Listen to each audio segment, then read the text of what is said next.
20. März 1967. In der Galleria Nazionale d'Arte Moderna veranstaltet die Gruppe Nuova Consonanza ein Konzert. Auf dem Programm stehen 7 Stücke, die während der Aufführung ohne vorgegebenes Schema und ohne fixierten Notentext entstehen. 7 Kollektivimprovisationen. Die Ausführenden sind die Komponisten Mario Bertoncini, Walter Branchi, Franco Evangelisti, John Heineman, Roland Kayn, Ennio Morricone und Ivan Vandor.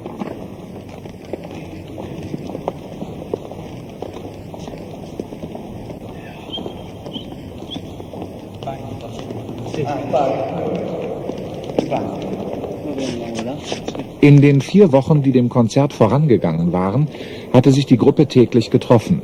Nicht um bestimmte Stücke einzustudieren, sondern lediglich um das Feld der improvisatorischen Möglichkeiten abzustecken und eine gemeinsame Sprache zu finden.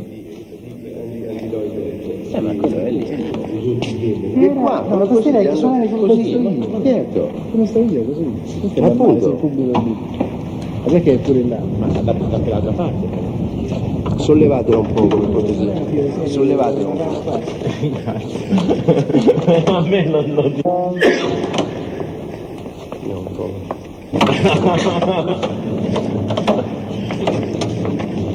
Piano, guarda, le gambe si piegano. Insomma, vedi tirare già la mano allora. No, ma dico, fallo spingere forte che le gambe sono Insomma, vedi piegate. tirare la mano, già piegate.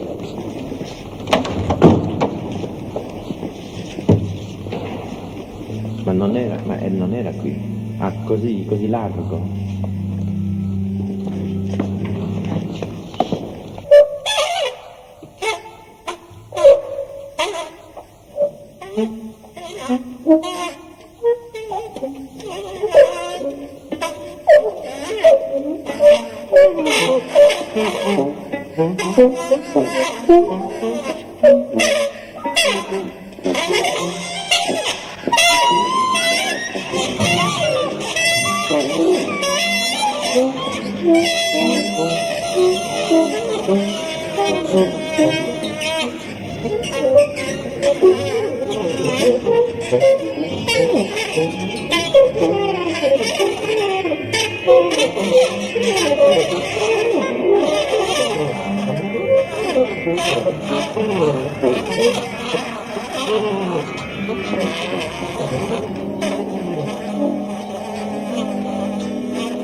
Una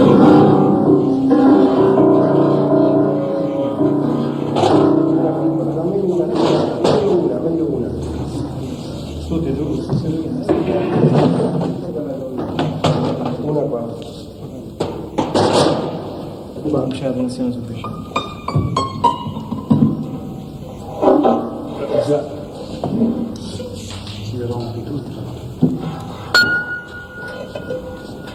Questo è il massimo che posso dare, perché no? Se ti vuoi andartela a sentire lì.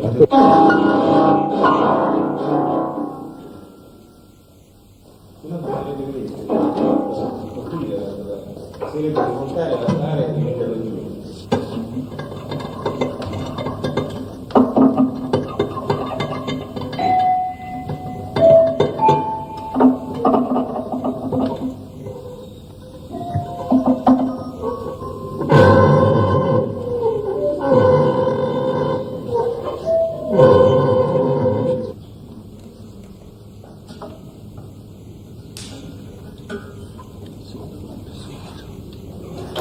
Vuole almeno 3, no? Perfetto, la scritta del modulare. Wie reagiert beispielsweise das Publikum? Das Publikum ist ein bisschen schockiert, ein bisschen zufrieden, ein bisschen glauben nicht, dass wir spielen gut die Instrumenten oder weil wir spielen mit Instrumenten in eine ganz andere Art. Und, Vor allem das, was man sonst nicht drauf spielt. Ja. Und das macht mir auch Spaß, weil es sind verschiedene Richtungen des Publikums. Und das ist auch besser, weil kann man nicht ein Publikum, aber das ist nur für eine Richtung. Das ist besser. Die Publikum entwickelt die Situation. Man denkt so, die andere denkt so. Brauchen wir nicht einen Fanatismus des Publikums. Sicher.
Wann haben Sie dann die Gruppe hier, die Gruppe Nuova Consonanza? 65 für das erste Mal gespielt. Und das ist mit den gleichen Leuten, die heute noch dabei sind? Die gleichen Leute sind fast immer dasselbe Leute. Aber die Gruppe ist auf. Und sind mehrere Mal andere Komponisten gekommen zu arbeiten mit uns. Wie Gäste von Rom. Aber die Gruppe ist fast mit Roland Kayn natürlich, mit Bertoncini, mit mir, mit John Heineman und das ist wirklich das Fundament der Gruppe.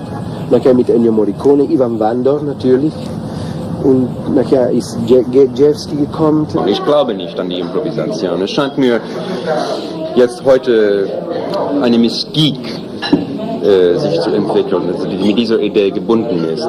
Wir hoffen immer mehr zu vergrößern, diese Gruppe. Ja. Weil die Gruppe ist auf, ist nicht zu. Ja. Aber natürlich Offen. ist offen, natürlich. Ja. Und die Gruppe ist offen. Und natürlich müssen wir denken, dass die Komponisten, die müssen ein Instrument spielen. Und tragisch, dass in Europa die Komponisten, die spielen alles wie ich, natürlich nur die Klavier. Ja.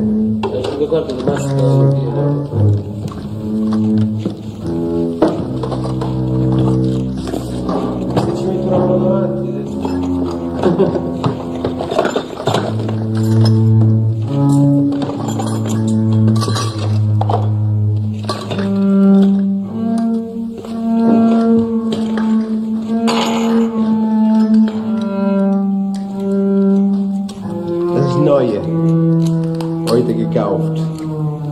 Das ist die kleine.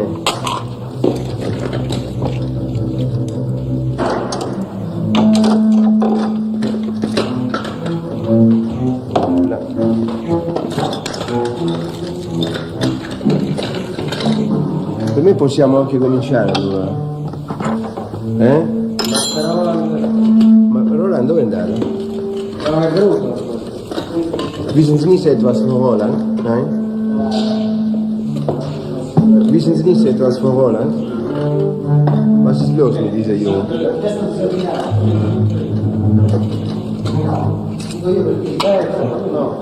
Arriva? No.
Well, because I think it's very, very important for a composer nowadays to feel himself in working together with other composers more as we do in our private studio and so on.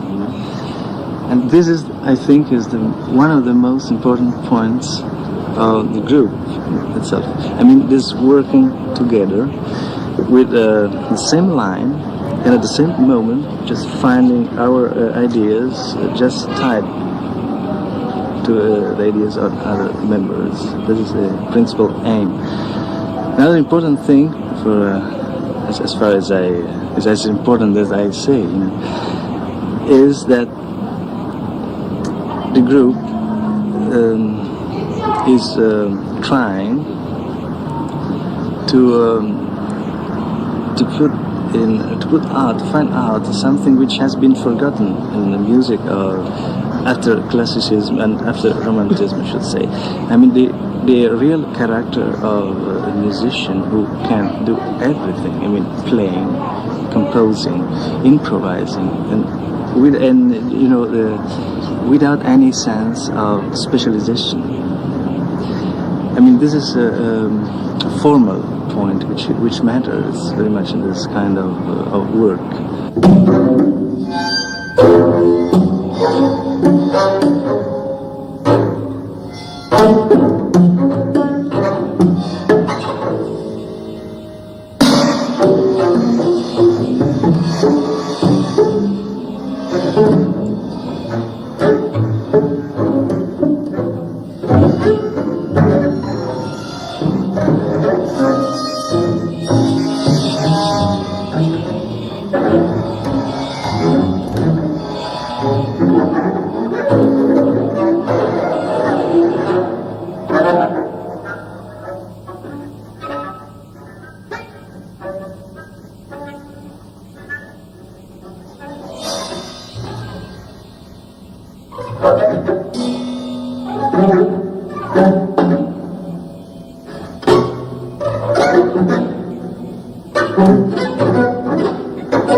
Wie arbeiten Sie dann mit dieser Gruppe zusammen? Ich meine, haben Sie eine bestimmte Zahl von Signalen, die ganz bestimmte Vorgänge lenken, oder hören Sie wirklich nur aufeinander? Wir machen Übungen für eine Disziplin zu hören, aber ist mehr fast ein kybernetisches System von Aktion, Retroaktion, wie ein Feedback-System zu hören.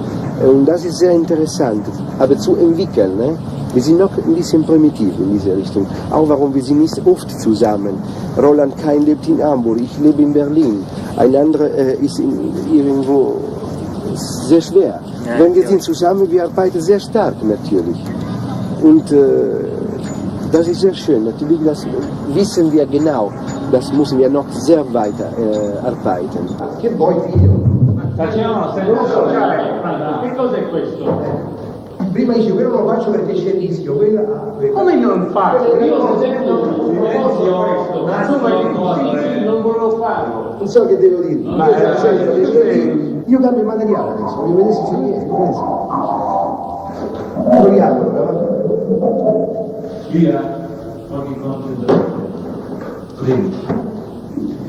Un po' di concentrazione veramente, guarda. Siamo pronti? Sì. Ivan would probably like to say something. C'est dommage qu'il n'y ait pas une demoiselle ou bien une dame qui joue avec nous. C'est tout. Non, c'est incroyable. Parce que toujours des hommes. C'est toujours des hommes, non? C'est horrible ça.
Man wird aktiviert in einer Art und Weise, die Spannung, es kommt eine Spannung rein, eine Erwartung, und dann immer das Vergnügen zu sehen, wird nun die Erwartung befriedigt oder wird etwas von einem anderen Instrument gegen die Erwartung gegeben, was gibt das wieder für eine neue Spannung? Also ich meine, es ist eigentlich die einzig legitime Art, Musik zu hören. So. Aber diese Art wird so, wie Sie spielen, wie Sie improvisieren, diese Art zu hören, wird einem dermaßen suggeriert, dass ich das schon ganz allein, ganz unbeschadet des Resultats, ganz egal, ob was Sie spielen gut ist oder nicht, für ungeheuer positiv erachte. Glauben Sie, dass diese Reaktion auch eintreten würde, wenn Sie diese Musik nur über Lautsprecher hören würden? Das ist eine sehr schwierige Frage. Sie hören nur das Band im Rundfunk das oder ist eine von der sehr Schallplatte, schwierige Frage. dann viele das alles unter den Tisch nehmen. Das ist sehr wohl möglich, die möchte ich erst beantworten, wenn ich Ihre Platte kennengelernt habe. Und da wir ja den Trend dazu haben, dass wir sehr viel mehr mit den technischen Mitteln arbeiten werden in Zukunft überhaupt und vielleicht bis in 50 Jahren vielleicht weniger philharmonische Orchester geben wird in Europa als bisher und vielleicht auch viel weniger Musiker, die für diese Zwecke zur Verfügung stehen, ist doch die ganz wichtige Frage. Ist das vom Optischen abhängig oder nicht? Ja, das ist eine Frage. Da möchte ich aber sagen, dass auf der anderen Seite mir auch der Rundfunk, also der Hörfunk heute schon bei weitem nicht mehr das taugliche Mittel zur Verbreitung von moderner Musik erscheint.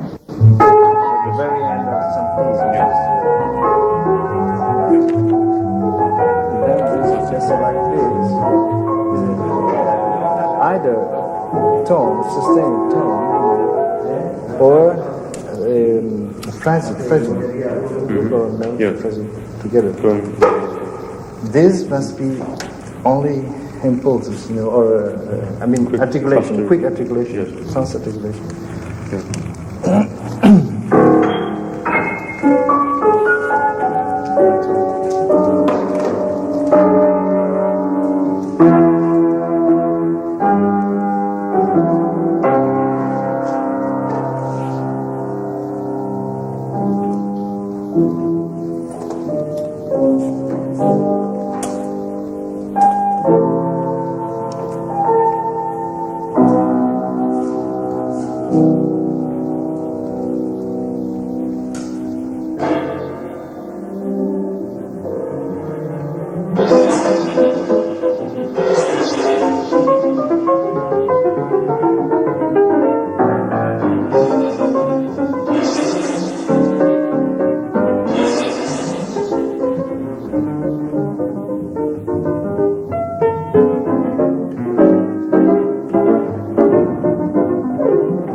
Quando uno è finito non lascia tutto, no? Cioè, questo è il problema, perché se no viene no, naturalmente troppo melodico, è chiaro.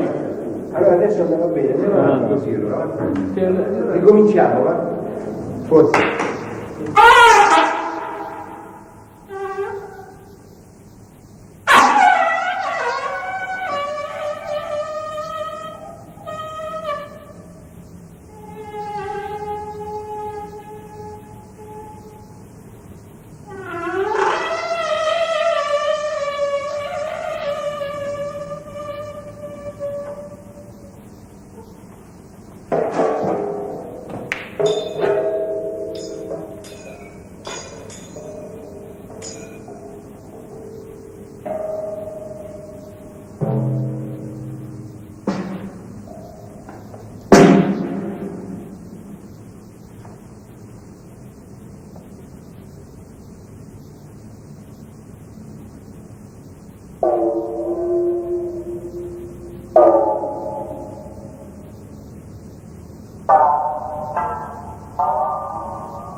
Das Führung spielt mehr keine Rolle, wenn ich tonal oder nicht tonal oder 12 Tone oder strukturell oder nicht mehr gibt, ja.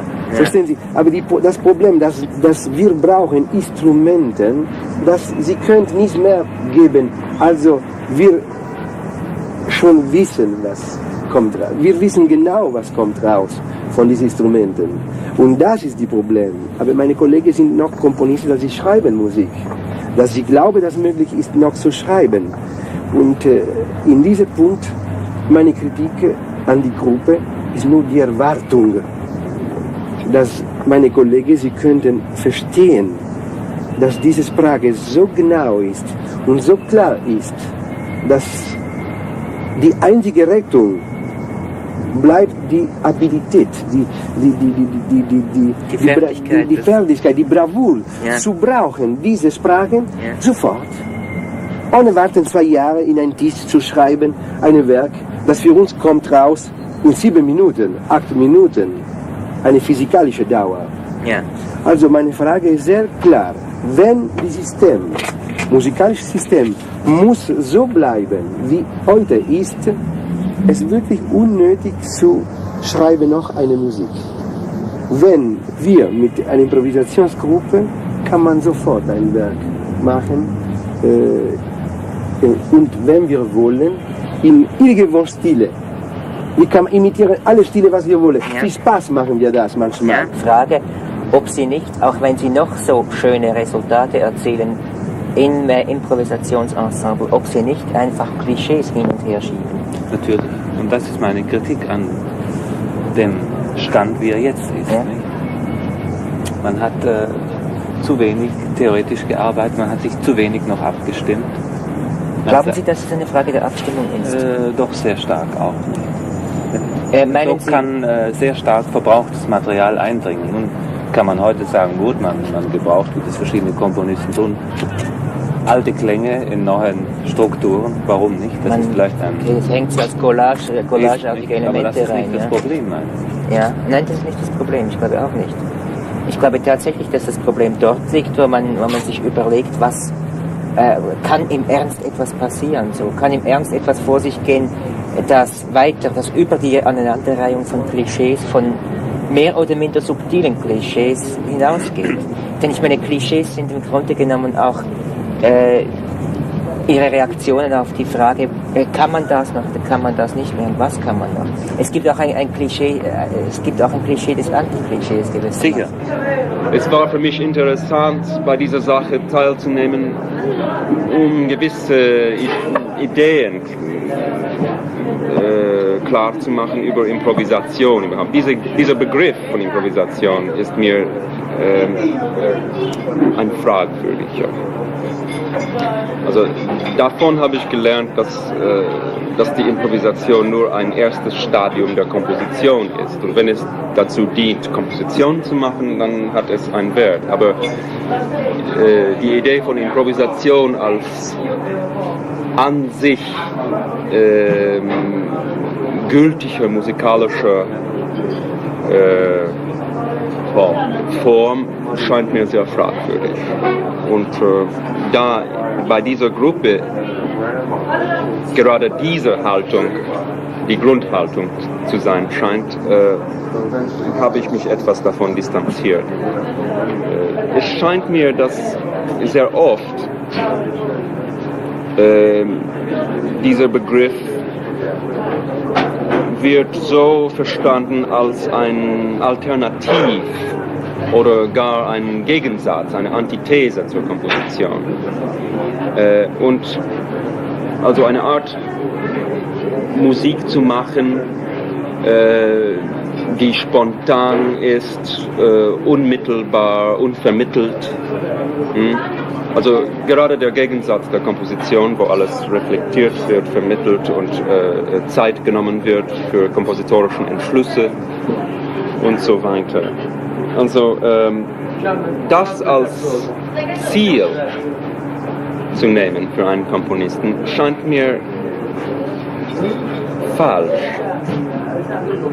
weil es ist nur ein Teil des Musikmachens. Das ist für mich eine sehr interessante wechselseitige Beziehung fürs Komponieren gewesen. Also gerade dieses Mitmachen bei der Improvisationsgruppe hat wiederum den Kompositionsprozess auf der anderen Seite stimuliert. Ja, Sie sitzen damit eigentlich auf einem anderen Ast als Evangelisti.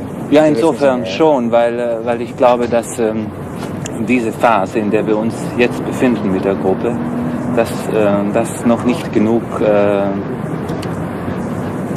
fundiert ist, um also wirklich zu exzeptionellen Resultaten zu kommen. Wenn das weitergeführt wird, könnte es sein, aber ich glaube, dass vielleicht auf die Dauer müsste man ganz anders vorgehen. Man müsste zum Beispiel vielleicht ein theoretisches Fundament erarbeiten und das hat bisher überhaupt noch nicht stattgefunden. Nicht? Deshalb ist es für mich grenzt es manchmal an, ich möchte nicht sagen dilettantisch, aber ein bisschen an Liebhaberei. Nicht? Denn man kann oft bemerken, dass einfach die nächstliegenden, auf Italienisch sagt man Formulette, Formeln benutzt werden, die man im Griff hat, ja, auf dem Cello, auf der Orgel, was sie wollen, auf der Posaune, nicht wahr? Und das ist meiner Meinung nach ein Status für eine solche Arbeit. Komponisten improvisieren eigentlich nicht zulässig sein das verstehe ich sehr gut, das habe ich mir tatsächlich auch schon überlegt, denn es ist sehr schön zu sagen, dass Sie improvisieren, aber gibt es so etwas wie Improvisation überhaupt? Oder anders gefragt, es ist sehr schön zu sagen, dass Sie spontan hören und spontan aufeinander reagieren. Aber in Ihren Reaktionen sind Sie ja konditioniert, Sie haben Ihre ganze Erziehung hinter sich, Ihre Vergangenheit, die Vergangenheit der Musik. Sie glauben genau zu wissen, was man kann und was man nicht mehr kann. Sie sind eigentlich nicht mehr frei in Ihren Reaktionen.